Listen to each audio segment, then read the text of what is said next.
यहीं आरंभ हुआ था। हमें अभी भी उस तांडव और लास्य की ऊर्जा का आभास हो रहा है। कितना दुर्भाग्यपूर्ण है ना स्वामी कि जो आपके आनंद तांडव के रूप में आरंभ हुआ,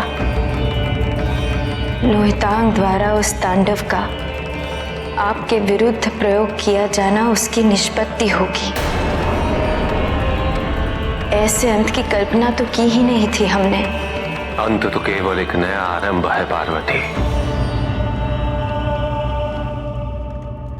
अर्थात मुझे पाने के लिए तुमने न जाने कितने जन्म लिए। जिसे तुमने स्वयं अंत समझा वो एक नया आरंभ सिद्ध हुआ, और इस बार भी स्थिति वैसी ही है पार्वती।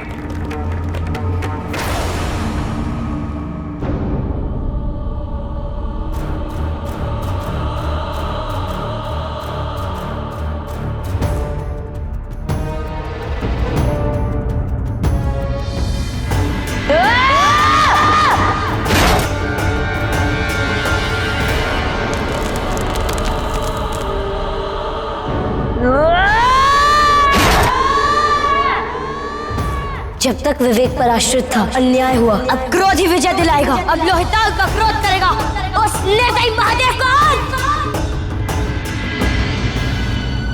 किंतु स्वामी, हमें ये देखकर व्याकुलता होती है कि संगीत से पुनः संबद्ध होकर भी लोहितांग में इतनी नकारात्मकता क्यों है? क्यों उस संगीत का प्रयोग आपके विरुद्ध करना चाहता है?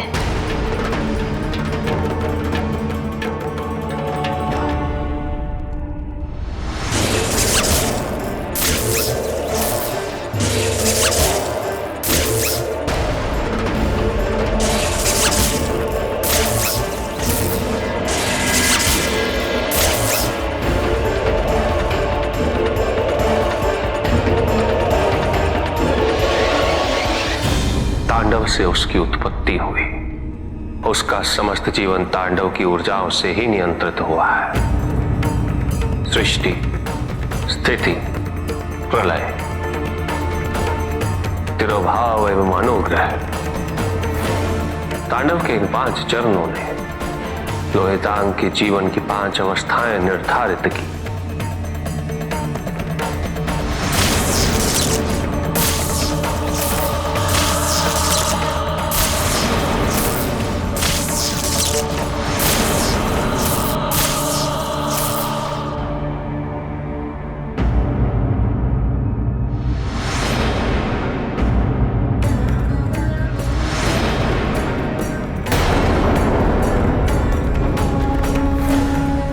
सृष्टि अर्थात सृजन,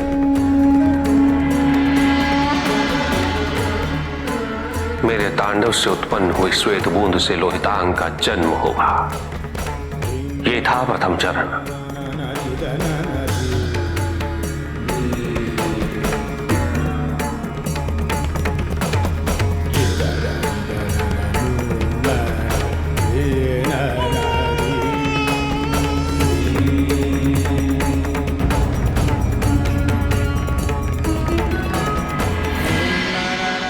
स्थिति अर्थात स्थिरता, संरक्षण,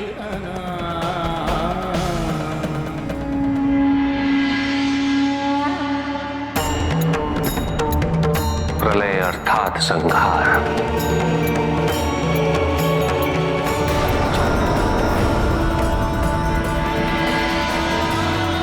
तांडव का चौथा चरण तिरोभाव, भ्रांति,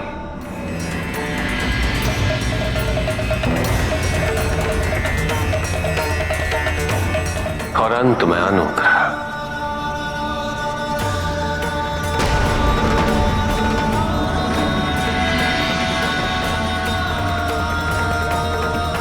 कि अंतिम चरण ही अवशेष है, अनुग्रह अर्थात मुक्ति। पहले 4 चरण पार करने के पश्चात लोहितांग के आत्मबोध को संभव करने के लिए उसे अपनी नकारात्मकता से मुक्त होना पड़ेगा।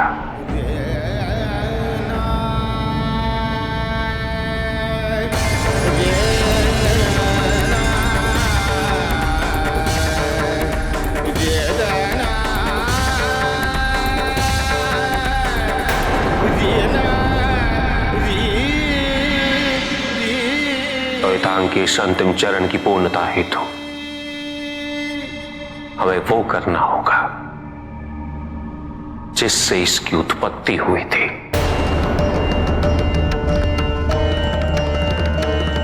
अब हमें एक नए आरंभ के लिए इसका अंत तांडव से ही करना होगा।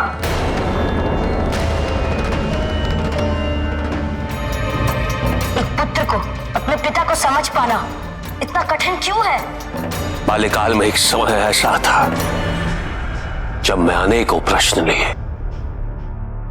आप पर ध्यान केंद्रित करता था, किंतु आपने कभी भी उनका उत्तर नहीं दिया। छोड़ दिया अपने अंश को अकेले भटकने के लिए। एक पिता की भांति तुमने कभी मेरा मार्गदर्शन नहीं किया। मैं ललायित रहता था, किंतु तुमने कभी मुझ तक पहुंचने का प्रयास नहीं किया।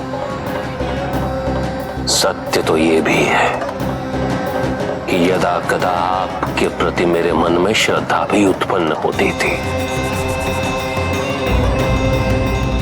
किंतु छवि तो छवि होती है महादेव। न कभी कुछ कहती थी और ना ही कभी किसी प्रश्न का उत्तर देती थी। ना ही वात्सल्य था और ना ही सानिध्य।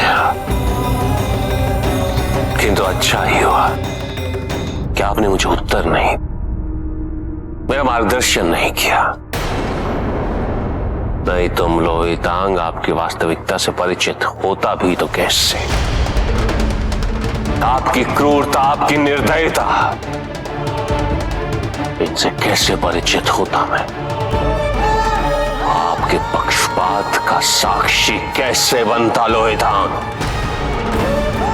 और आपका विनाश करने हेतु कैसे प्रेरित होता मैं? कल महादेव, कल प्रातः सूरज की पहली किरण के साथ आपके विनाश का आरंभ करेगा लोहितांग। सुना तुमने? कल प्रातः तुम्हारे आधिपत्य का अंत करेगा लोहितांग। नाददीनम जगत सर्वम, नाददीनम जगत सर्वम।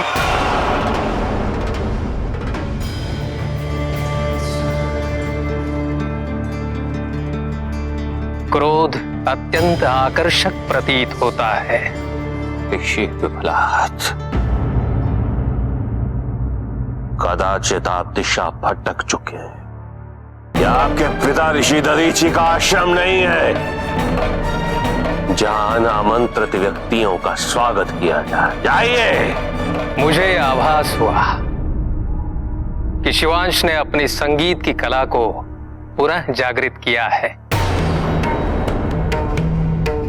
और एक प्रकार से आपका गुरु होने के नाते मैं आपको आशीर्वाद देने आया। और मेरा सौभाग्य देखिए, यहां आने पर शिवांश द्वारा बनाई गई महादेव की इस मूर्ति के दर्शन भी मुझे प्राप्त हुए। मैंने दर्शनार्थ नहीं रखी है ये मूर्ति यहां ऋषि पिपलाद।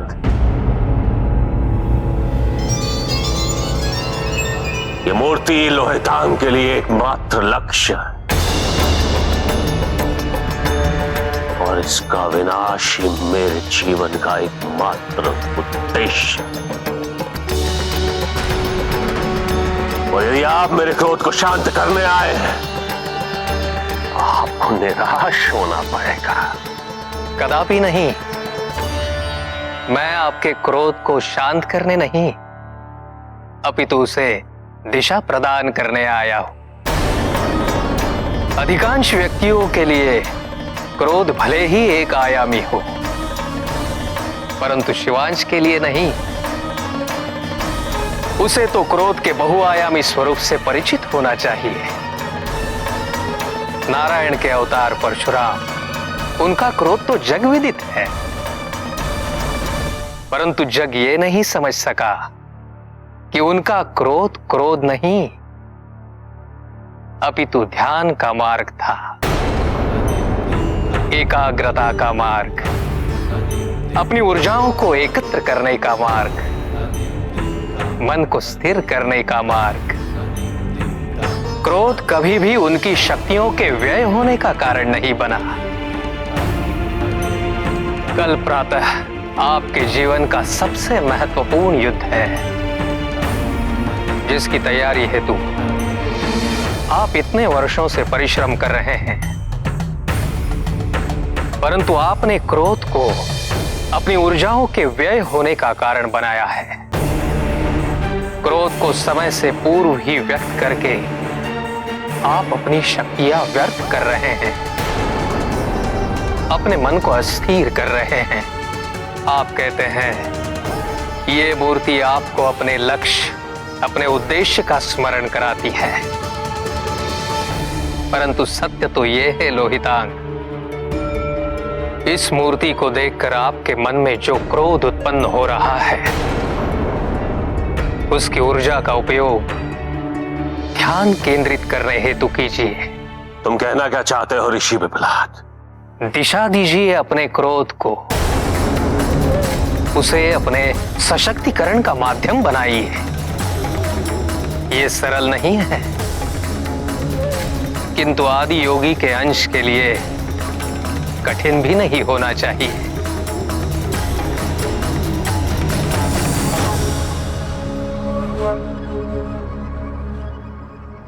मेरी सहायता करने का कोई विशेष कारण ऋषि पिपलाद? 12 ज्योतिर्लिंगों की महिमा से जिस कारण आपको परिचित कराया,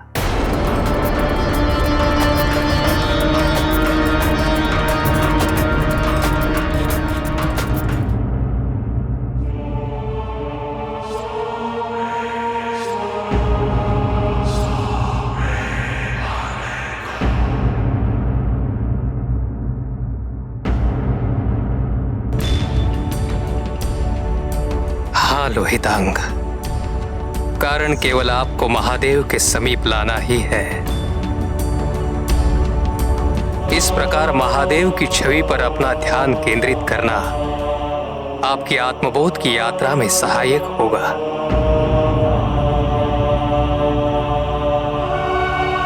प्रभु, मैंने हर संभव प्रयास कर लिया है लोहितांग को दिशा प्रदान करने का।